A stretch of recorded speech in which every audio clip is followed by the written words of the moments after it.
Alors, puisque nous parlons d'Israël, est-ce que l'État hébreu a intérêt à voir le président Bachar el-Assad chassé du pouvoir? Je ne le pense pas. D'ailleurs, vous avez sans doute remarqué qu'en Israël, on a généralement guère apprécié le printemps arabe, comme on l'a appelé. La peur du désordre? Et de l'inconnu. Au fond, les Israéliens préfèrent avoir affaire avec des adversaires qu'ils connaissent bien, plutôt qu'à des nouveaux venus dont la politique pourrait être imprévisible. Même si ce sont des démocrates?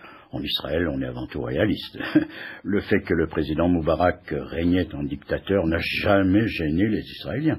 L'important était que grâce à lui, on coexistait pacifiquement et que l'Égypte n'était pas moins hostile au Hamas qu'Israël.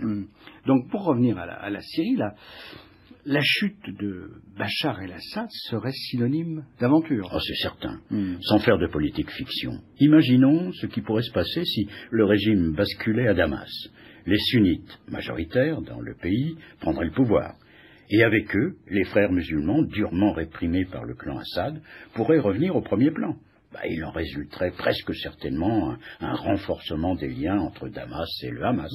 Des liens qui existent déjà. Mais enfin, si je vous ai bien compris, Israël préférerait le statu quo. Et la paix armée plutôt que la guerre, oui. Car observez que depuis des années, la frontière entre la Syrie et Israël, à la différence de la frontière entre le Liban et Israël, est remarquablement calme. Peut-être, mais enfin, n'empêche que le pouvoir syrien soutient le Hezbollah qui menace en permanence la frontière nord d'Israël. Oui, je sais, tout cela est extrêmement complexe, mais la logique n'est pas la qualité la mieux partagée dans la région. En tout cas, ce que je voulais vous dire, c'est qu'à Jérusalem, on aurait certainement tout à craindre de l'écroulement du pouvoir syrien, car il existe au fond une sorte de complicité objective entre les deux capitales, même quand l'une ou l'autre se laisse aller à des actions agressives. Rappelez-vous ce que je vous ai raconté dans notre dernier entretien à propos de la Syrie. Le bombardement, c'est ça, par l'aviation israélienne d'un site nucléaire syrien. En 2007, oui. Eh bien, Damas a encaissé sans protester ni procéder à des représailles. Mieux, je vous ai dit que l'attentat du Mossad qui a tué le dirigeant terroriste libanais, Imad Mouknieh, en pleine ville de Damas, n'a pas pu être opéré sans la complicité des services de renseignement syriens. Qui ont au minimum fermé les yeux. C'est probable. Ouais. Autre question. Alors, Bachar el-Assad, pour justifier la répression sanglante qu'il exerce contre les manifestants, affirme que des mouvements salafistes se trouvent derrière les contestataires. Kadhafi ne dit pas autre chose. Et avant lui, Moubarak. Selon ses dirigeants, c'est même Al-Qaïda qui serait à la manœuvre. Non, c'est ridicule. Même si, évidemment, en Égypte, comme en Syrie, il ne faut pas sous-estimer le poids des islamistes et aussi celui des frères musulmans. Alors, Bachar el-Assad essaie donc de jouer sur la peur qu'inspirent les islamistes. Oui. Et vous avez dit alors que Bachar el-Assad s'est vraiment imposé en 2005. Oui. Cette année-là, il a envoyé un signal très fort à la vieille garde. Le ministre de l'Intérieur d'Hafez el-Assad, Ghazi Canaan, a été retrouvé mort dans son bureau. Officiellement, il s'est suicidé. Mais en Syrie, personne ne doute qu'en réalité, il a été assassiné.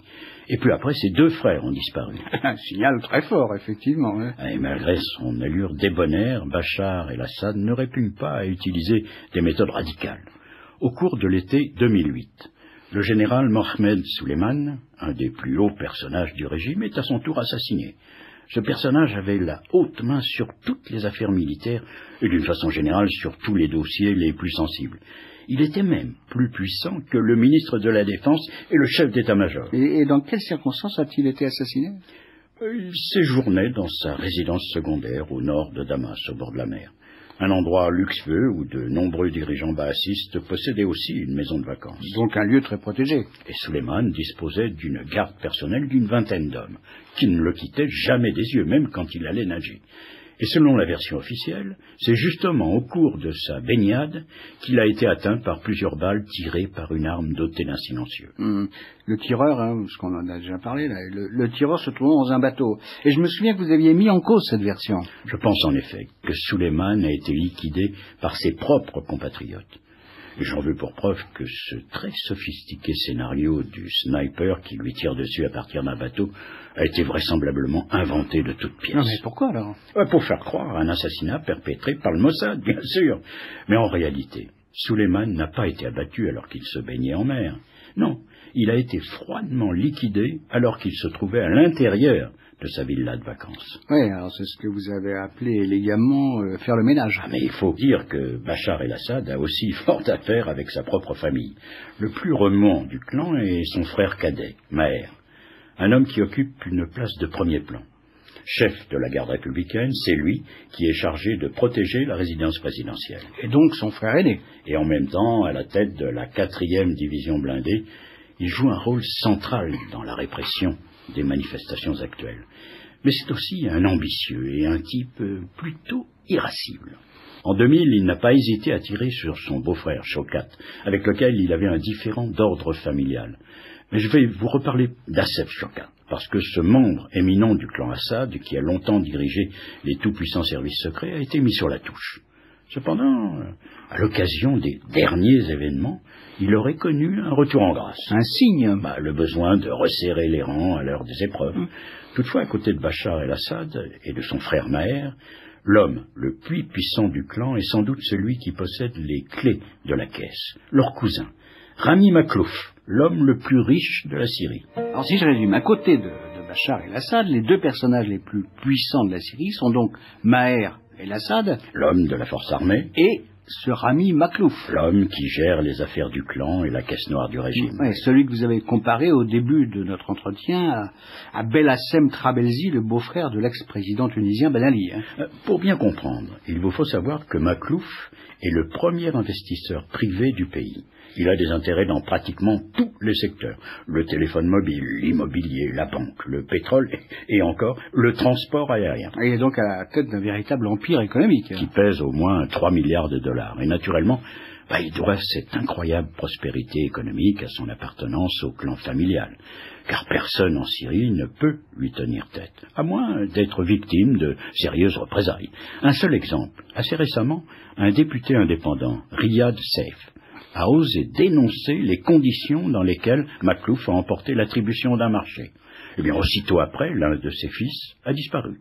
Quant au député, il ne cesse depuis de faire des séjours en prison. Ouais, ce sont des méthodes mafieuses. Absolument. Mais il faut aussi dire que ce n'est pas Rami qui a inventé cet affairisme d'État qui règne en Syrie. C'est son père, Mohamed, le frère de la mère de Bachar, qui a mis en place ce système. Sous le règne d'Hafez el-Assad, donc. Oui, et ce Mohamed Maklouf demeure le parrain de cet affairisme d'État et un conseiller très écouté.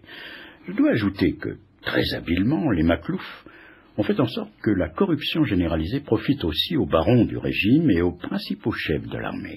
C'est le meilleur moyen de tenir les gens. Évidemment, mais dans la famille, il faut aussi compter avec les femmes. La veuve d'Hafez, et donc la mère de Bachar, reste très influente. Et quand il le faut, c'est elle qui arbitre les conflits entre les membres du clan. Enfin, la propre épouse de Bachar, Asma, n'est pas sans pouvoir. Mais en raison de l'hostilité des autres membres du clan, cette jeune femme issue d'une riche famille de Homs préfère développer ses affaires elle-même. Ah ouais, dans son coin.